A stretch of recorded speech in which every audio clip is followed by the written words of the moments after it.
Welcome to the Inspirational Leaders series, which is a collection of short interviews with sharp, impactful leaders that I know and respect because the business world needs more refreshing people like them. And my name is Teresa Brazen. I'm a leadership and executive coach, and I help design leaders and teams maximize their impact. And I have with me today a lovely human being named Ingrid Dahl. She is the Global Learning and Development Director of Diversity, Equity, and Inclusion Learning at Meta. That is a mouthful. It is. And I met her before this role long ages ago when she was a senior director of education at the Bay Area Video Coalition. And I think at that time you were developing programs that were about serving underserved populations in the California Bay Area with training and job opportunities in the tech industry. And I invited Ingrid to have a conversation about leadership because she's a really interesting person, as you will see, and she's had a really wide range of experiences across the nonprofit world, big corporate, learning and development, diversity, equity, and inclusion, which I just think will lead to an interesting conversation. So thank you for joining me. So happy to be here with you, Teresa. It's wonderful to just see you thrive. You look amazing. Thank you. Thanks. Likewise.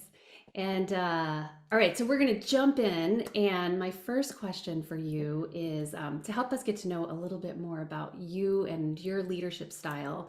What's something that symbolizes your leadership spirit, some aspect of your leadership spirit?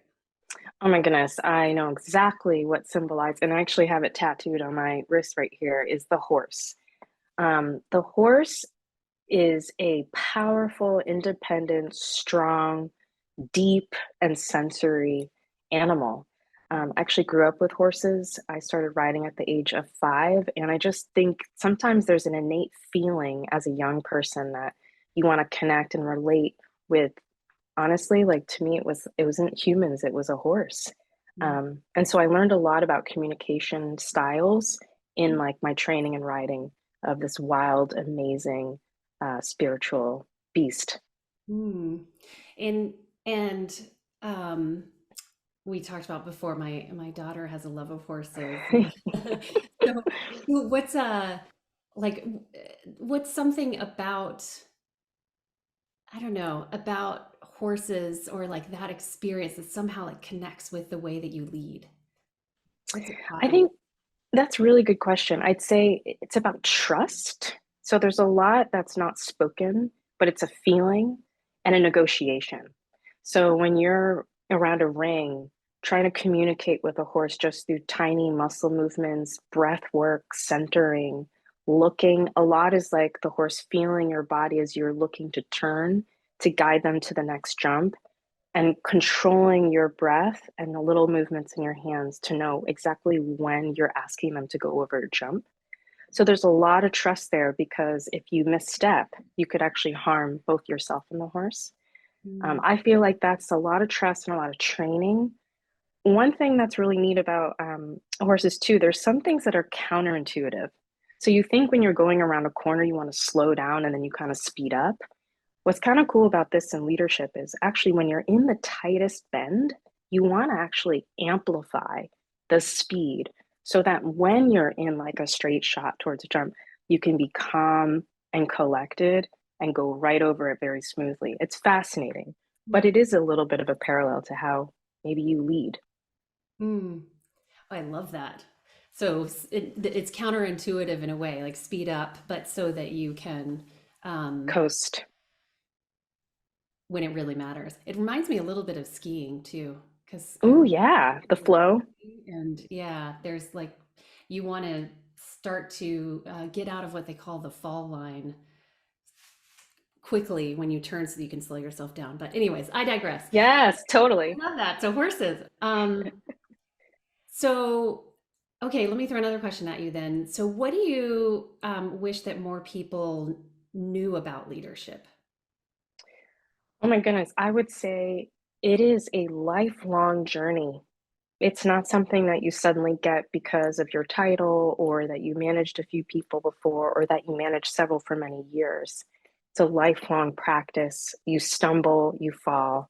Mm. Um, I think people need to also be gentle to themselves. Like there's going to be some curveballs in your leadership where you're surprised at even yourself and that you are learning. You are also nurturing other leaders. So, how do you want to nurture others? And how do you model nurturing yourself? Because people pay a lot of attention. Words matter, tone matters. Um, so, I think it's really good too to be thinking about like, okay, as I become more and more senior, what's the way that I want to show up that mixes vulnerability with some boundaries so that you don't lose things up for interpretation or misunderstanding?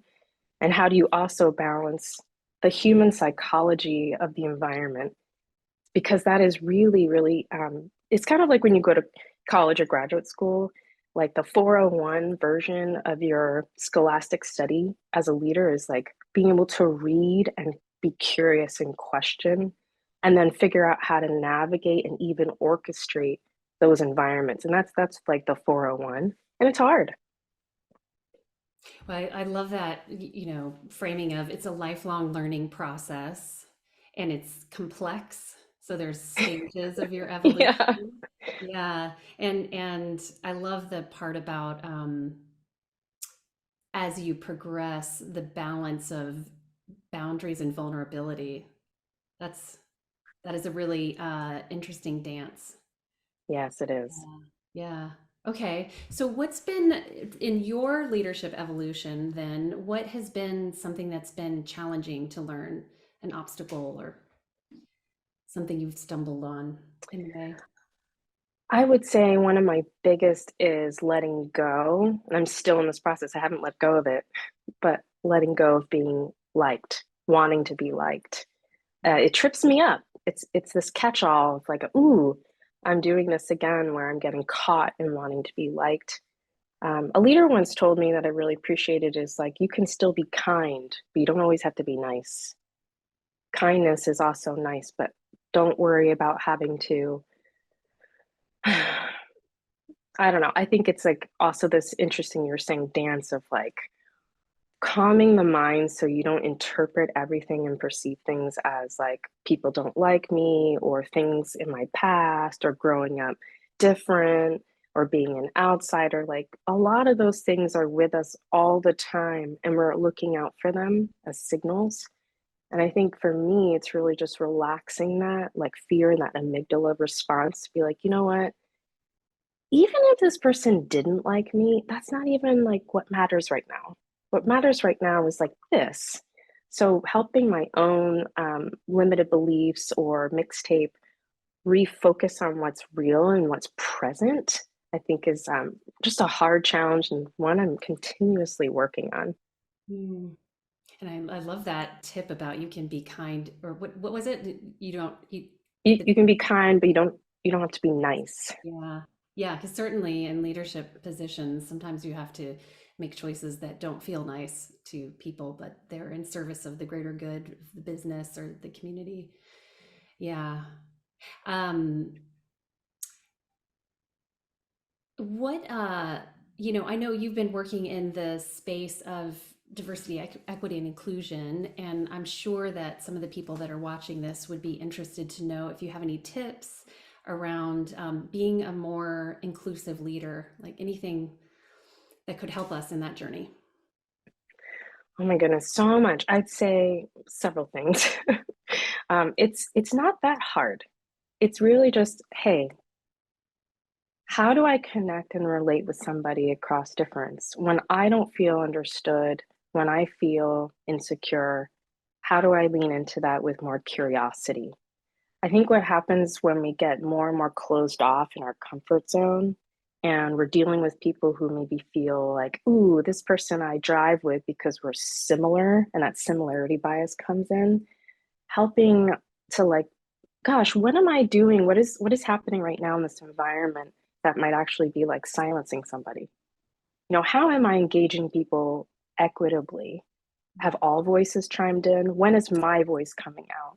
I think as a leader, one of the things, especially around inclusion, is to be the last person to share your idea. You don't go out with your idea first. You literally let everybody share. And if somebody doesn't want to share in that meeting, you give them space to say, you know what, if you have thoughts that you want to send in an email or send to the group or to me directly after, that works too. You're being very inclusive of the different styles even within that room, and Mhm. making sure everybody has a manner to provide their input. I think it's good to remember too, like everybody shares something in their life that is painful. And this is going to seem kind of extreme, like, well, what do you mean? Why are we going there? We have so many similarities in our human experience. Mm. Once we connect on those, simply like, oh, yeah, I have pain too. I've experienced this. We have different origins of pain, but the similarity of that human experience is shared. I find that more and more times where people come together across that difference with that curiosity and kindness, the more people are willing to like let go of some of the things and the thoughts and the systems that don't serve them. That's actually quite powerful. So maybe one of the things I would say as a tip to be more inclusive is to slow down and listen. Mm. Just slow down and listen. Make sure you're listening. Mm. If every single day you come away with, huh, I never heard that before, or gee, I want to follow up with that because that was really curious. I don't really understand that and I want to know more. That's a really good signal that you're actually like paying more attention and being potentially more inclusive. Mm. So there's I think there's a few nuggets in there that I heard. So there's um being in general, being the last to speak, making sure that you're making space for all the voices in a number of ways, and then really checking on the quality of your listening, right? Yeah, Yeah. that's right. Level 3. Yeah, I was going to say we both are coaches. In coaching, we're taught about 3 levels of listening, which is That's right. your own voice, now actually listening to their voice, and then listening with the whole context in mind. Yeah. Yeah, awesome. And body language, I would say, just to Yeah, go with that, yep. Teresa, I love that level 3 because we can also get tripped up in what we think body language is saying. So just asking, hey, I'm curious when I read something in your body language, is this right? And Mm, the person could be like, no, actually, it's this. Oh, okay. Got mm, it. But those are like quick ways to make sure you're capturing your biases, you're clear about what's happening, making sure the relationship is flowing. right. Well, I want to leave you with or end with one last question. And that Okay. is, how would you like to be remembered as a leader? What do you hope? Mm. Oh my goodness. It's like a feeling.